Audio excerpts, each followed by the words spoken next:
মানুহ সলনি হ'বলৈ বেছি সময় নালাগে আৰু মানুহৰ সলনি কিহে আনে জানেনে? পইচা, নেম, ফেম। এই তিনিটা বস্তু নাথাকোঁতে তেওঁ যদি নম্ৰ, ভদ্ৰ বা ভালকৈ মাতষাৰ দিছিলে আৰু এই তিনিটা বস্তু অহাৰ লগালগ যদি তেওঁৰ স্বভাৱ চৰিত্ৰত বা বিহেভিয়াৰত পৰিৱৰ্তন আহিছে, তাৰ মানে তেওঁ সলনি হ'ল। কিন্তু এই তিনিটা বস্তু সদায় নাথাকে।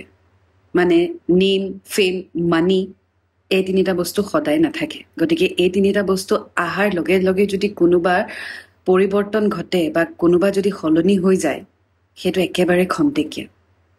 কাৰণ এই তিনিটা বস্তু হয়তো আজি আছে, কাইলৈ নাই। কিন্তু আপোনাৰ মাতষাৰ আৰু আপোনাৰ বিহেভিয়াৰ সদায় মনত ৰৈ যাব। গতিকে নেম, ফেম, মানি অহাৰ লগে লগে আপোনাৰ বিহেভিয়াৰত পৰিৱৰ্তন নানিব। সেইটো সদায় আনৰ মনত থাকি যাব।